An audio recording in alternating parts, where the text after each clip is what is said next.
की जय। अवतार मेहर बाबा की जय।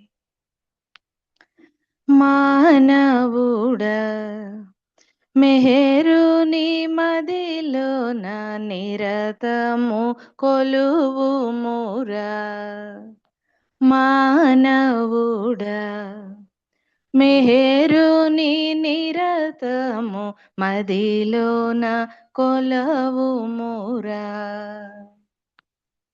జుంటె తేనెలు వాలినట్టి ఈగవోలే విలవిలలాడి, జుంటె తేనెలు వాలినట్టి ఈగవోలే విలవిలలాడి, పరమార్థము పొందవలెనని పరమార్థము పొందవలెనని ప్రాకులాడుట వెర్రితనమే మానవుడా.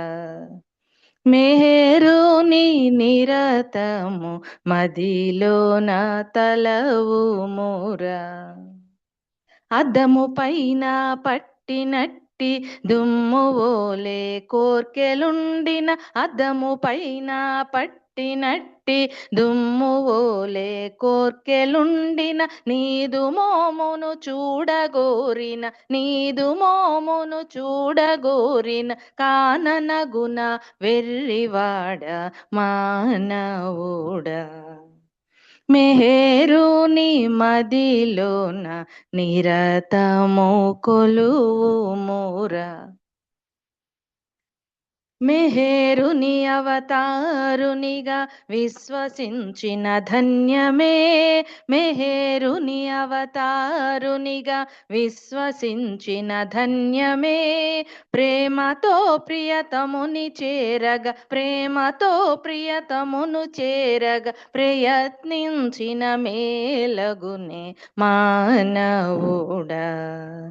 మెహరుని మదిలోన నిరతము కొలువుమురా. మెహర్ నామమే తలచినంతనే మాయ తెరలే తొలగిపోవగా, మెహరు నామమే తలచినంతనే మాయ తెరలే తొలగిపోవా. కోర్కెలేని కోరికొకటి కోర్కెలేని కోరికొకటి కోరి నిన్ను చేరరాదా మానవుడా. మెహరుని మదిలోన నిరతము కొలువుమురా. అతని నామమే ఆయుధమై అంతఃశత్రువులను కూల్చగా, అతని నామమే ఆయుధమై అంతఃశత్రువులను కూల్చగా, యుద్ధమునందు ఆరితేరిన యుద్ధమునందు ఆరితేరిన వీరుడవు నువ్వు, ధీరుడవు అతి శూరుడవు కావలెరా మానవుడా. మెహరుని నిరతము మదిలోన కొలవుమురా. అవతార్ మెహర్ బాబా की జై. ఈరోజు అందరికీ స్నేహితుల దినోత్సవ శుభాకాంక్షలు. అందరి హృదయంలో ఉన్నటువంటి ప్రీతమ ప్రభువుకి హృదయపూర్వకంగా జై బాబాలు. బాబా మనందరికీ ప్రియ స్నేహితుడను అని చెప్పారు. నన్ను నీ శాశ్వత చెలికానిగా చేసుకో. బాబా ఒక సందర్భంలో తన కోసం నిర్మించినటువంటి మందిరానికి తనే ఓపెనింగ్కి వచ్చినప్పుడు, నా విశ్వకార్యం కొరకు ప్రేమతో నిర్మించిన ఈ హాలులోనికి నన్ను స్వాగతిస్తున్నారు, నేను చాలా సంతోషిస్తున్నాను. కానీ మీలోని ప్రతి ఒక్కరూ మీ జీవితాల్లో నాకు ఒక స్థానానికి, మీ ప్రతి హృదయంలో ఒక ఆసనానికి నన్ను స్వాగతిస్తున్నారు అనేది నేను ఇప్పుడు అనుకుంటున్నాను. ఎందుకంటే మీ హృదయాలలో అధివసించడానికి, మీ జీవితాల్లో పాలు పంచుకోవడానికే నేను మానవునిగా మీ మధ్యకు వచ్చాను. అనంత శక్తి జ్ఞానానందుడు, అనంత చైతన్య పరమాత్మ సర్వవ్యాపకుడైనటువంటి సర్వజ్ఞుడు, సర్వశక్తిమంతుడు, సమస్తము తానేనైనటువంటి యథార్థ సత్యము ఒక స్వరూపుడిగా రాకపోతే పరిమితమైనటువంటి మన మనస్సు మాయలోనే పెరుగుతూ, మాయలోనే పోషింపబడుతూ, మాయ వైపే నడుచుకుంటూ వెళుతున్నటువంటి ఈ మనస్సు తను ప్రయాణిస్తున్నటువంటి దిశలో అనంతుడైనటువంటి ఆ పరమాత్ముణ్ణి చూడడం అనేటటువంటిది అసాధ్యం. మనసుకి అది అందేటటువంటిది కాదు. ఎంత స్థాయిలో అది పరుగులు తీసినా అనంతుడైనటువంటి అనంత చైతన్య పరమాత్మని తన సాధనలతో అది పట్టుకునేది కాదు. ఆ ప్రియతముడు మనపై గల ప్రేమతో భూమిపైకి అవతరించి వచ్చి, భ్రాంతిలో మీరు గడుపుతున్నటువంటి ఈ జీవితాలు, ఈ పైపైకి కనిపించేటటువంటి ఈ వైరుధ్యాలన్నీ అవసరమే. ఎంతవరకు అందులో ఉన్నటువంటి యథార్థ సత్యమైన ఏకత్వం అనేటటువంటి భావము, ఆ ఏకత్వ భావాన్ని పెంపొందించుకొని అనుభూతి పొందినంత వరకు ఇది అవసరమే. కానీ ఇదే శాశ్వతమైనది కాదు అనేటటువంటిది మనకు అందిస్తూ, నిత్యము మన హృదయాల్లో వసించి మనకి మార్గదర్శకత్వాన్ని చూపించడానికి అతను ఒక రూపధారుడిగా భూమిపైకి రావలసి ఉంది. అలాగా ఆ ప్రియతముడు ఈ యుగాన అవతార్ మెహర్ బాబాగా సనాతనుడే ప్రీతమ ప్రభువుగా ఈ యుగాన అవతరించి వచ్చి మనందరికీ కూడా ఆ ప్రేమను అందిస్తున్నాడు. నన్ను మీ నిత్య సహచరునిగా చేసుకోండి అంటే బాబా అంటున్నది ఏంటి? తనతో శారీరకంగా ఉండమని చెప్పడం, ఒక దగ్గర అతని శరీరంతో ఉండేటప్పుడు ఒక దగ్గర అతని దగ్గరే ఉండడమనో, లేకపోతే మెహరాబాదులోని సమాధి పక్కనే ఉందామనో, ఇది కాదు దీని అంతర్యం. మన హృదయాలలో, మన ఆలోచనల్లో, మన నిర్ణయాలలో, సుఖ దుఃఖాలలో ప్రతి క్షణం ఆయన సాన్నిధ్యాన్ని గుర్తిస్తూ అలా జీవించమని బాబా మనకి ఆహ్వానిస్తున్నాడు. ఆ స్నేహాన్ని పొందమంటున్నాడు, నిత్య సహచరునిగా చేసుకోమంటున్నాడు. ఉన్నది నేనే, సత్యం నేనే అనేటటువంటి యథార్థతని గ్రహించు. నీవు ఒంటరి వాడవు కాదు. సంతోషంలో నన్ను మరవకు, కష్టాల్లో ఒంటరివని బాధపడకు. ప్రతి పనిలో నన్ను తలుచుకుంటూ ఉండు, ప్రేమతో నన్ను స్మరిస్తూ ఉండు.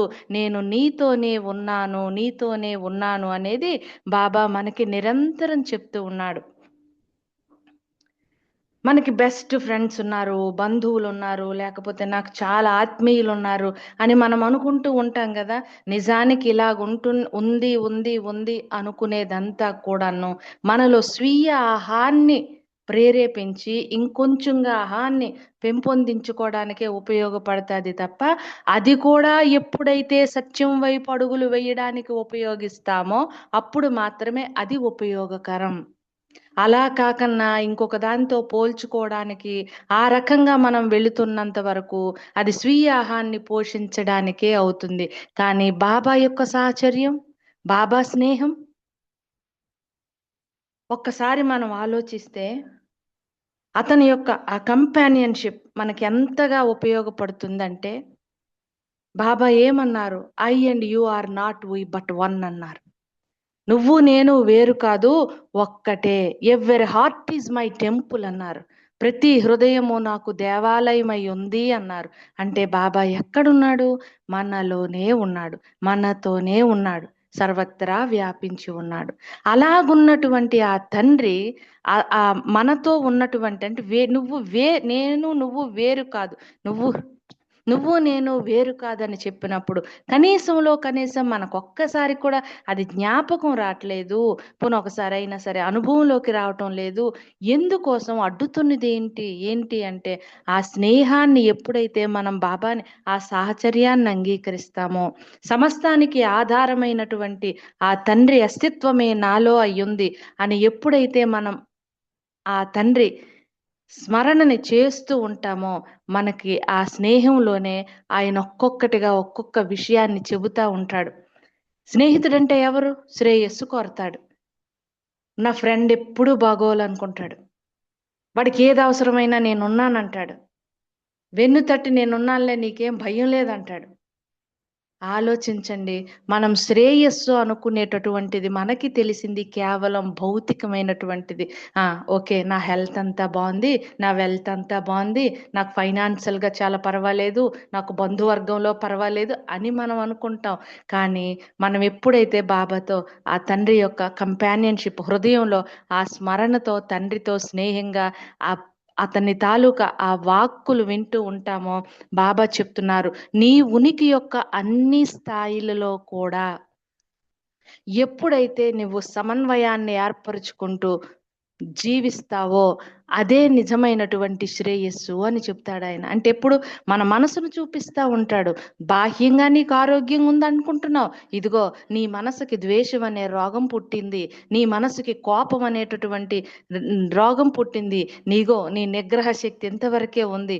ఇలాగా మనం ఈ అసూయ, ద్వేషము, దురాశ, కపటము ఏదైతే మనలో ఉన్నటువంటి యథార్థ స్థితిని చూడకన్నా అడ్డుపెట్టి మురికిగా కప్పి ఉంచాయో, పరిపూర్ణ చైతన్యం అద్దంగా సిద్ధమైనప్పటికీ కూడా ఆ యథార్థమైన విషయాన్ని చూపించకన్నా ఏ ధూళిగా ఇవన్నీ మనకి అడ్డంకిగా నిలబడిపోయాయో వాటన్నిటినీ కూడా జీవితంలో జీవంతో ప్రేమతో జీవిస్తూ ఎలాగ అవి వదిలిపెట్టుకోవాలో మన తండ్రి మనకి చెప్తాడు. సన్నిహితంగా ఉండి ప్రతి ఒక్క విషయంలో కూడా ఇదిగో ఇలా నీ మనసు ఆలోచించాలి, నీ ఆలోచన వ్యవహారం ఇలా ఉండాలి, నీ ప్రవర్తన ఇలా ఉండాలి, నీ పని ఇలా ఉండాలి అని ఆ తండ్రి అనుక్షణం కూడా తోడు ఉంటూ మనల్ని నడిపిస్తాడు. అది బాబా ప్రేమికుడికి ఉన్నటువంటి అదృష్టం.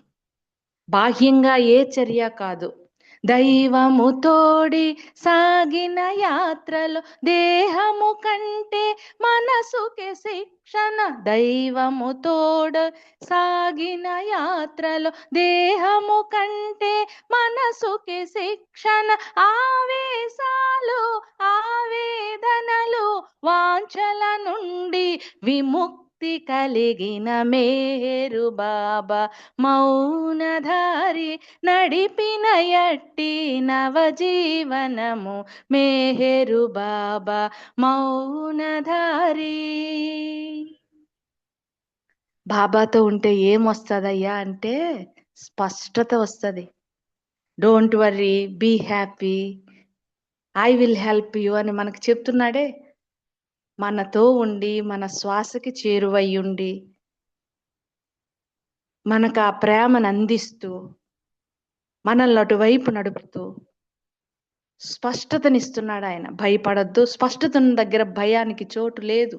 మనం ఎప్పుడూ కూడా భవిష్యత్ అంటే ఒక ఆందోళన, గతాలు తరుచుకుంటే భయాలు, లేకపోతే భవిష్యత్తు భయాలు, గతాలు ఏదో ఒక రకంగా మన మనసుని అయితే అటు లేకపోతే ఇటు తోక వేస్తామే తప్ప ఎప్పుడు కూడా ద్వంద్వాతీతంగా మనము తీసుకువెళ్ళము. కానీ ద్వంద్వాతీతుడైనటువంటి వాడే మన చేరువై ఉన్నప్పుడు, మన మనసు అతని పాదాల చెంత ఉన్నప్పుడు మనం ఎక్కడున్నట్టు? ఈ రెండిటికి అతీతంగా ఆయన తీసుకొని పోతాడు, అక్కడుంచుతాడు. జీవితంలో జీవింప చేస్తూ కూడా ఈ తక్కిడిలో అటు ద్వంద్వాలనే ఈ తక్కిడిలోని అటో ఇటో వెళ్ళిపోకన్నా ఆయన పాదాల చెంత మనల్ని ఉంచుతాడు, ఆ స్పష్టత ఇస్తాడు. ఫర్ ఎగ్జాంపుల్ చూడండి, ఇద్దరు వ్యక్తులు చీకటిలో నడుస్తూ వెళ్తూ ఉన్నారు. ఆ చిన్నగా కనిపిస్తున్నటువంటి ఆ తోవలో వాళ్ళకి నల్లగా ఏదో మలుపులు తిరిగి కనిపించింది. అమ్మ బాబో, ఎంత పెద్ద పామో ఇక్కడ ఉందన్నప్పుడు వాళ్ళకి అక్కడి నుంచి అడుగులు పడతాయా ముందుకి? ఎంత చెమట్లెక్కిపోతారో, హృదయం భయాందోళనలతో నిండిపోతుంది, అడుగులు పడవు, వెనక్కి తిరగలేరు, ముందుకెళ్ళలేరు, ఉడికిపోతుంటారు. అంతటి పెద్ద సర్పం అడ్డగా కాళ్ళ దగ్గర ఉందనేటప్పటికి అడుగులు పడవు, ఇంకా కదిలితే ఎదురు కరుస్తుందో భయం, ఏం చెయ్యాలో తెలియదు. అదే ఒక వ్యక్తి అలా వస్తూ వస్తూ ఒక లాంతరు తెచ్చి ఆ లాంతరుతో దాన్ని చూపించి, ఒరే బాబు అది పాము కాదురా, తాడురా అన్నాడు అనుకోండి, ఇప్పుడు వాళ్ళకి భయం ఉంటుందా? అడుగులు ముందుకు వేయడానికి ఏదైనా అడ్డు ఉంటుందా? ఎందుకు? వాళ్ళకి అది పాము కాదనేటటువంటి స్పష్టత వచ్చింది. ఎప్పుడైతే ఆ స్పష్టత ఉంటుందో భయాందోళనలు ఉండవు. Baba God alone is real all else is illusion. భగవంతుడు సత్యం. ఉన్నటువంటి ఈ సమస్తము కూడా ఉన్నటువంటిది భగవంతుడే. ఏకైకుడైనటువంటి భగవంతుడే సర్వవ్యాపితంగా ఉన్నటువంటిది. మీరు చూస్తున్నటువంటి ఇన్ని నామాలు, రూపాలు ఇవన్నీ కూడా ఒకే గమ్యం వైపు ప్రయాణం చేస్తున్నటువంటి భ్రాంతిమయమైనటువంటి రూపాలే అని బాబా అతని యొక్క కంపానియన్షిప్లో మనకు అది నిత్యము కూడా చెబుతూ యథార్థమైనటువంటి విషయం ఇది. నువ్వు ఆందోళన చెందకు, సంతోషంగా, హాయిగా, ఆనందంగా నన్ను నిరంతరం నన్ను స్మరిస్తూ ఉండు అనేది బాబా చెప్తున్నారు. నిత్యం మనలో ఉన్నటువంటి బాబాని మనం నిరంతరంగా ఎంతగా మనం స్మరిస్తున్నామో, ఆనందాన్ని ఎంతగా అనుభవిస్తున్నామో ఎవరికి వారే ప్రశ్నించుకోవాలి. బాబా ముఖ్యమైనటువంటి సందేశంగా బాబా ఏది చెప్పారు? I have come not to teach but to awaken అన్నారు. నేను బోధించడానికి రాలేదు, మేల్కొల్పడానికి వచ్చాను అన్నారు. ఏటి మేల్కొల్పు? ఇదే మనం అజ్ఞానం అనేటటువంటి నిద్రలో, ఈ కలలోనే ఇదే సత్యమను శాశ్వతమని జీవిస్తున్నటువంటి ఈ జీవనం నుండి మనల్ని మేల్కొల్పి యథార్థమైనటువంటి స్థితికి, ఆ అనుభవానికి మనల్ని తీసుకుపోతాడు. అంతటి దయామయుడైనటువంటి తండ్రి బోధ ఎప్పుడు జరుగుతుంది? బోధ ఎందుకు నేను చేయనన్నాడు బాబా? ఒక కొత్త విషయాన్ని చెప్పాలంటే ఏదో ఒకటి నేర్పించాలి, బోధించడం అవసరం. కానీ మేల్కొల్పడం అనేది ఇప్పటికే నీలో ఉన్న సత్యాన్ని నీకు గుర్తు చేస్తున్నాను అన్నారు. ఆల్రెడీ నువ్వేదైతే ఉన్నావో అది మర్చిపోయి ఉన్నావు, దాని మీద ఎరుక లేదు. ప్రాపంచికమైనటువంటి ఎరుకలో నీ మనసు తిరుగుతా ఉంది. కానీ అది కాదు యథార్థమైనటువంటిది. ఇదిగో నువ్వు చూస్తున్నటువంటి దిశ మార్చు. ఈ బాహ్యంగా ఈ మనసుతో స్నేహం చేస్తూ పరిగెట్టినన్నాళ్ళు కూడా ఈ ఊహల్లో విహరిస్తూ మనస్సు పైకి ఎగురుకుంటూ శూన్యమునే వెతుకుతుంది, శూన్యాన్నే పట్టుకుంటుంది. అంతకు మించి ఇంకేమీ చేయలేదు. కానీ ఎప్పుడైతే బాబాతో బాబా బాబా బాబా బాబా అనేటటువంటి అతని ఆదేశాలని పట్టుకుంటూ, అతని ఆదేశాలను అనుసరించుకుంటూ, బాబా చెప్పినటువంటి జీవితంలో ఆచరణలోకి వెళ్తూ లోతుగా వెళుతున్న కొద్దీ యథార్థమైన ఉనికి యొక్క సంపూర్ణత అనుభవంలోకి వస్తుందన్నారు బాబా. యథార్థమైన ఉనికి, అసలు జీవానికి మూలం ఏది? శ్వాస జరుగుతోంది, ఎలాగ గుండె కొట్టుకుంటోంది, ఎలాగ లోపల జీవన, ఎప్పుడు మనం ఏది ఆలోచించం. మనం పడుకుంటాము, లేస్తాము, అసలు మనల్ని ఉంచింది ఎవరు, లేపింది ఎవరు? మనకి ఇవేవి ఊహలోకి. ఎంతసేపు మనసు గతంలోనో భవిష్యత్తులోనో భయాల్లోనో ఆందోళనలోనో ఏం చెయ్యాలి, ఎంత సంపాదించాలి, ఎలా పరిగెట్టాలి, ఇందులోనే పరిగెడుతుంది తప్ప అట్లీస్ట్ బాహ్యంగా మనం ఆలోచించిన అది కూడా యథార్థమైనటువంటి సత్యం కాదు. ఆ లోపలికి కూడా మనం ఆలోచించం. మన ఇంత గాఢ నిద్రలో ఉంచి ఆ తర్వాత మళ్ళీ మెలకువలోకి వచ్చి అంతవరకు జీవించినట్లు చేసి, ఊపిరాడినట్లు చేసి, అసలు ఈ క్రియలను ఎలా జరుగుతుంది? ఇదంతా ఎలా సాధ్యం అవుతుంది? మనంగా ఏమీ చేయటం లేదు. ఆ శక్తి ఎక్కడ నుంచి నడుస్తుంది? మనతోనే ఉన్నాను అన్నటువంటి బాబాని మనం ఎలా పట్టుకోవడం? అసలు ఇంత భౌతికంగా నా శరీరం నేను అని తాపత్రయపడుతున్నటువంటిది ఒక్కసారి కూడా బాబా అనేది నాకు ఎందుకు తెలియటం లేదు అనేటటువంటి ఆలోచనలు మనకి రానివ్వకన్నా అడ్డేటటువంటిది అజ్ఞానమే. అయితే ఈ యథార్థమైన విషయం, ఇది పుస్తక జ్ఞానం కానీ ఇంకో రకంగా కానీ అందేటటువంటిది కాదు అన్నారండి బాబా. అంటే ఈ పుస్తకాలు చదవడమో లేకపోతే ఇంకేదో వినడమో వీటి ద్వారా మనం అందిపోద్ది అనుకుంటే గుడ్డోడి చేతిలో లాంతర్ అన్నారు. కొంతవరకు మాత్రమే ఇవి, చిన్న వెలుగునివ్వడానికి మాత్రమే. కానీ యథార్థమైన విషయం అవతారుడు మనకి దొరికాడు. ఆయన కొంగు జారిపోకన్నా బాబా మన జీవితంలో ఆచరించడానికి మనకి ఏం చెప్పారు, నిత్యము బాబాతో ఉండడానికి మన స్వీయ అహంకార నాశనంలో మన అడుగులు ఎలా పడుతున్నాయి అంతే, అది మనకి తెలియకన్నానే ఇవన్నీ విడిపోతాయన్నారు బాబా. మనకి అంటే నేను నీ కోపాన్ని వదలాలి, నేను ఈ ద్వేషాన్ని వదలాలి, నేను అవతలాళ్ళ పట్ల ఉన్నటువంటి పగను విడిచిపెట్టాలి అని ప్రయత్నాలు, ఈ ప్రయత్నాలు కాదు. మన ఆలోచనలు అటువంటివి ఆ చుట్టూ తిరగడం కాదు. బాబా చుట్టూ తిప్పుకుంటే, బాబాతో ఆ ఆలోచనలు నింపుకుంటే క్రమేపీ వాటి ముళ్ళు విడిపోతాయి అన్నారు. ఇప్పుడు మనకి అది ఎలాగూ అనుకుంటే, చిన్నప్పుడు మన చేతిలో ఒక సర్కస్‌కి ఎక్కడికో వెళ్ళేటప్పుడు మనం బెలూన్స్ బాగా కొనుక్కొని ఉండుంటాం కదా! పీపలనో లేకపోతే ఏవో కళ్ళద్దాలనో, రంగు కళ్ళద్దా మేము చిన్నప్పుడైతే అలా వెళ్ళి కొనుక్కునేవాళ్ళం. కాల్లో ఉన్నటువంటి వాళ్ళు ఒక్కసారి ఇలాంటివి మీ జీవితాల్లో ఉండుంటే ఒక్కసారి మీరు ఆలోచించండి. ఎప్పుడైనా సరదాగా వెళ్ళి రంగు బెలూన్స్ గాని, రంగు కళ్ళద్దాలు గాని, గట్టిగా ఊదే పీపలు గాని ఇలాంటివేవో కొనుక్కొనే ఉంటారు గదా! అమ్మాలకి అల్లరి పెట్టుకున్నాం కదా! అప్పుడు అవి మనకి ప్రాణం. ఎవరైనా అది తీసుకుంటే ఇంకా దొర్లి ఏడ్చే పరిస్థితులు. కానీ ఇప్పుడు వాటి కోసం అంతే ఏడుస్తామా? అవే కావాలని తాపత్రయపడుతూ ఆటి వెనకనే పరిగెడుతుంటామా? కారణం ఏంటి? నాకదొద్దు, అదేమి ఇది పెద్ద విలువైంది కాదు, అది అవసరం లేనిది అని మనమేమన్నా ప్రయత్నంతో దాన్ని విడిచిపెట్టామా? ఎదిగాము. దాని తాలూకా విలువ దాన్ని గురించి ఆలోచన కాదు. మనలో ఆ పరిపక్వత వచ్చింది. దాని తాలూకా ఉనికి ఏంటి? దాని స్థితి ఏంటి? దాని స్థాయి ఏంటి? మనకర్థమైంది. బాబా చెప్తున్నటువంటి యథార్థ విషయాల వైపు మన మనసు పెడుతూ, బాబా నాటిన ఆ ప్రేమ బీజాల్ని సంరక్షించుకుంటూ, అత్యంత సహనంతో బాబా ఆదేశాన్ని అనుసరిస్తూ, అహాన్ని నాశనం చేసుకోవడానికొచ్చే ప్రతి అవకాశము బాబా ఇచ్చిన భాగ్యమే. సద్వినియోగం చేసుకుంటూ వెళ్తునేటప్పుడు ఏమీ లేనట్టి ఈ బుడగలు, రంగు కళ్ళజోడ్లు, పీపలు అనుకున్న ఈ ప్రాపంచకమైనటువంటి ఈ బంధాల్లో గాని, పగల్లో గాని, లేకపోతే ఏవైనా సరే ఈ వ్యతిరేకతలు అనుకునే వీటిలో గాని మనసు నిత్యము వాటి గురించి ఆలోచించే ఆలోచనల నుండి బంధ విముక్తి పొందుతుంది. ప్రేమతో జ్ఞాపకం ఉంచుకోవడమే కాదండి, ద్వేషించే వ్యక్తి కూడా మన మనసులో స్థానాన్ని ఆక్రమిస్తాడనేది మనం గ్రహించాల్సిన విషయం. ఏ వ్యక్తులైతే మనకు నచ్చలేదు, ఏ పైనైతే మనకి కోపతాపాలు ఉన్నాయో, మనం ఎంత వద్దన్నా వద్దన్ని కొద్దీ మరీ గుర్తొచ్చి మన మనసులో స్థానాన్ని స్వీకరిస్తారు. అందుకే బాబా చెప్తున్నారు, ప్రేమించు, ప్రేమించు, ప్రేమించు.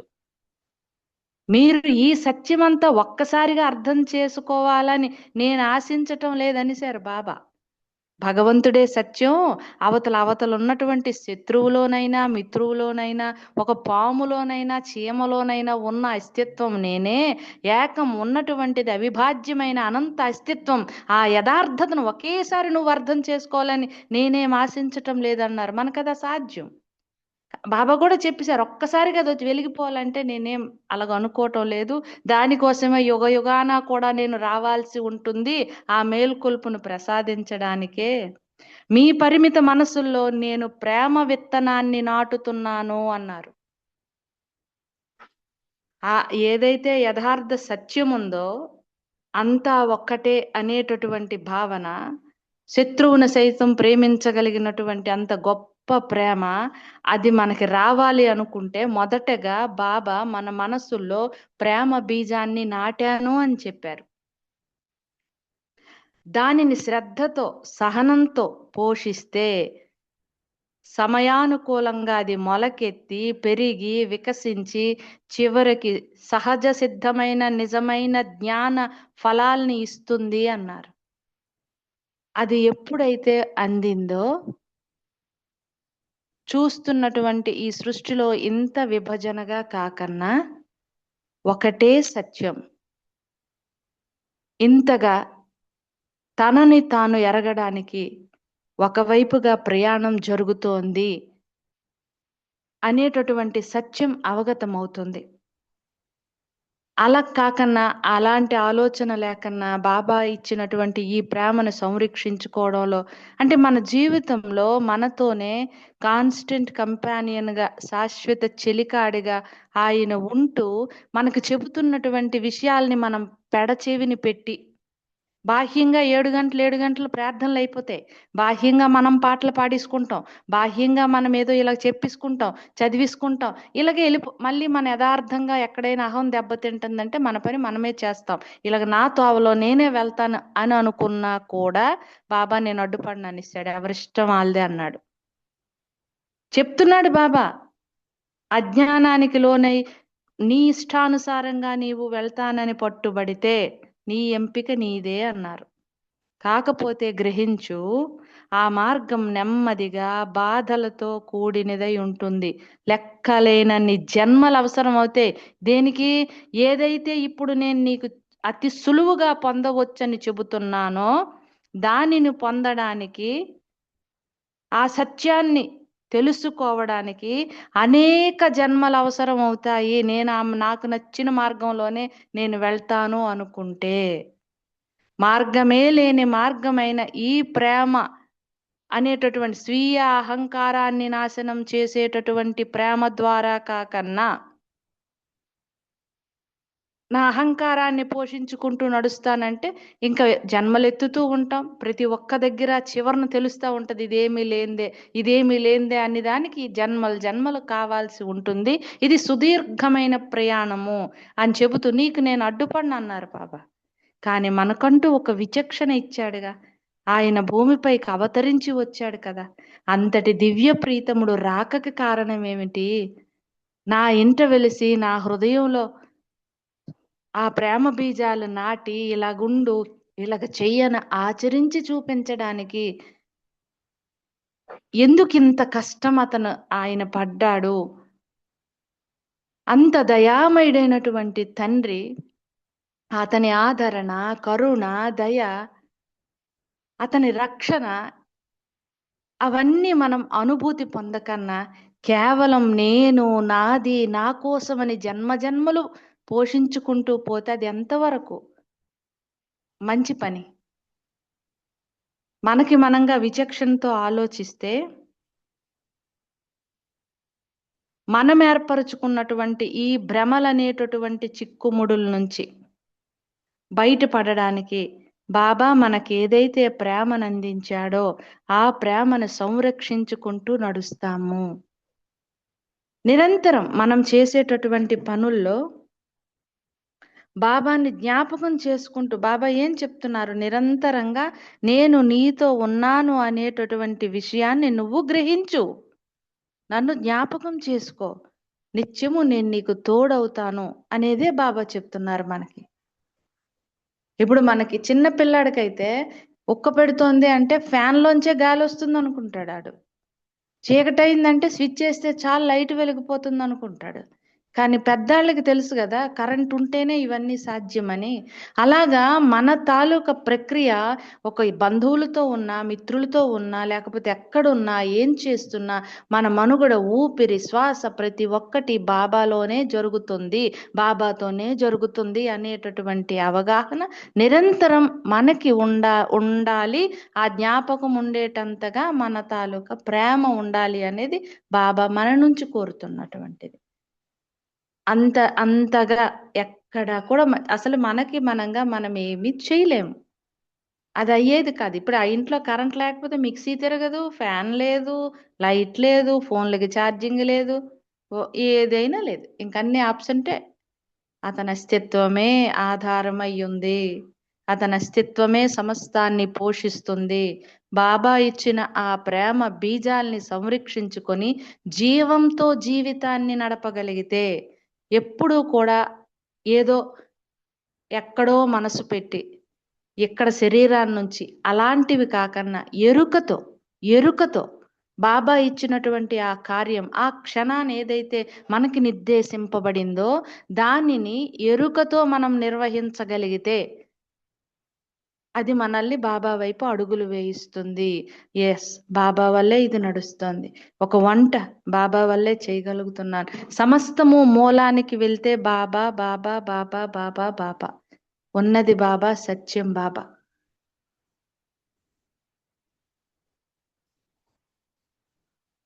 ఊపిరి కన్న దగ్గరట ఊపిరి కన్నా చేరువట, ఊహాతీతుడు తానంట, ఉన్నతులకు ఉన్నతుడంట, ఉన్నది మాత్రం తానంట, ఊపిరి కన్నా చేరువట, ఊహాతీతుడు తానంట. చేలము పట్టిన చాలునట, పాలకుడై పాలించునట, చేలము పట్టిన చాలునట, పాలకుడై పాలించునట, మిథ్యానుభవములు తొలగునట, మిథ్యానుభవములు తొలగునట, దివ్యానుభవములు కలుగునట, ఊపిరి కన్నా చేరువట, ఊహాతీతుడు తానంట, ఊపిరి కన్నా చేరువట, ఊహాతీతుడు తానంట.